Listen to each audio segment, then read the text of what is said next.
Did you see that? Some great nonverbal communication right there. Yeah. We're good at the charades game.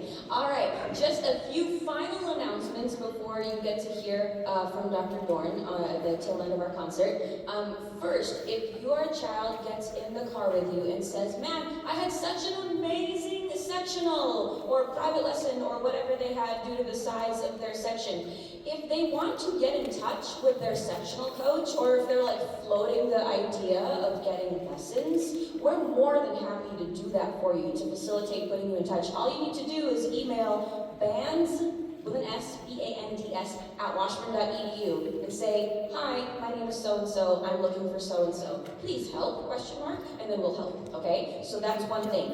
If you're sitting in the audience and you're going, man, I haven't played an instrument for a while, and I feel like maybe now is the time to get back to it. Well, guess what? Do I have an amazing offer for you? You can email bands, B-A-N-D-S, at washburn.edu and say that exact thing. And if you have been playing, like if you played in high school and you played in college and you still kind of play, I would recommend that you join us in University Band on Monday evenings. Our first rehearsal is on Monday, January 27th. From 7 to 9 p.m. It's a community group. If you are 16 years or older, you can join. So we have a few high school students every year. We have plenty of active music educators and performers, and of course many students here at Washburn.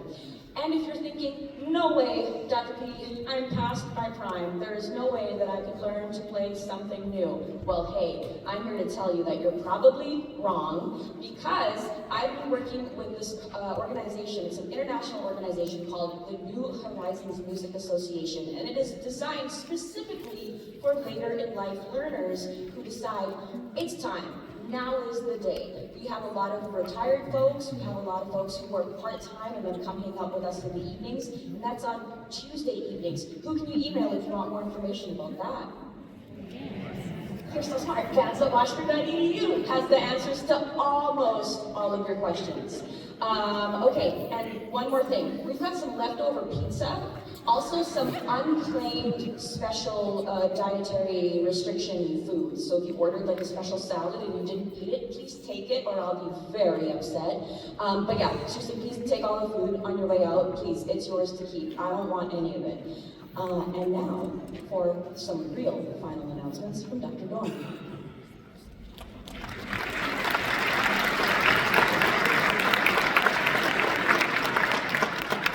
And good evening. It's so good to be with you all this evening. You know, I mentioned this kind of to them earlier when Dr. P was asking about me coming down here in January. And I'm coming from Minnesota. Any Minnesotans in the house? Ah, very good. So I teach at St. Ole College, which is in Northfield. It's about, you could probably say 30-ish minutes south of the main metro. We can get to the airport in about 40 minutes probably. And I thought to myself, surely coming down here this time of year, I would have encountered much warmer weather. Imagine my disappointment when I flew into Kansas City. Yeah, it's funny. It was probably, I think, 9 degrees or 8 or 9 degrees or something like that when I was at the airport, and I called my wife. I was like, what are we looking like? She's like, well, it's -7. I was like, well, it's not that much better here. I'm not wearing shorts, but yeah, you know. And so when it got in the 20s today, I was like, this is amazing. What do you think of the band?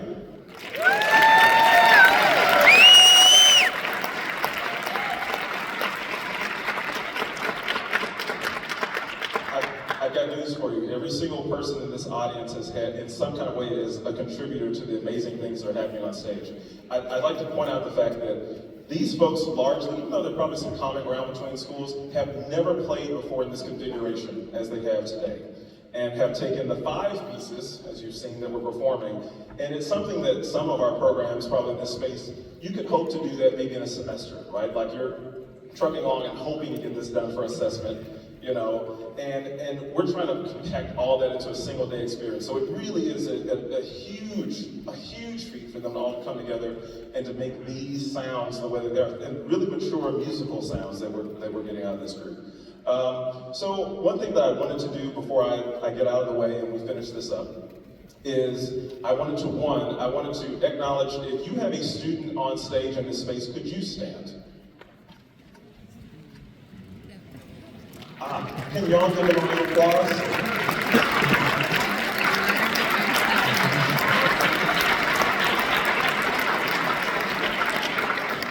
Very good. If you are one of, I know this has happened before, if you are one of the educators who is in part responsible for the music making that's happening on the stage, as your students, could you stand so that we could also acknowledge you?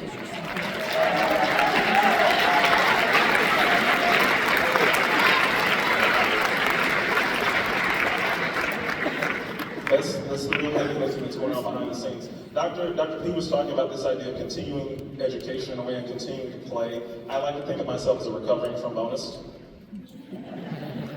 Take that however you want to take it. But I think that music can be a lifelong journey of a thing. You don't have to stop in high school, you don't have to stop in college, you can continue to play, and she's offered that opportunity by just very simply emailing. See, I was listening. So my final acknowledgement before we move on and talk about the program for the last time is, if any of the Washburn staff and faculty that are in this space, if any of you are kind of visible, could we get an eye on you all, just so I can say thank you for all of your countless hours of work, or any of y'all in the auditorium? I know there's tons of people behind the stage. They're so busy working that they can't be seen. Okay.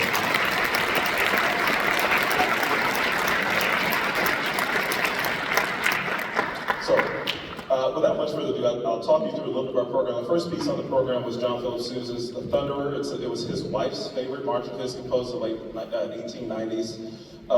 Some think it was probably a contribution to the Londoner newspaper that was out at the time, and that may or may not have been true. It might have actually been for someone on the staff. The second piece on the program was a piece by Katahj Copley named Halcyon Hearts. Really popular music, light, airy.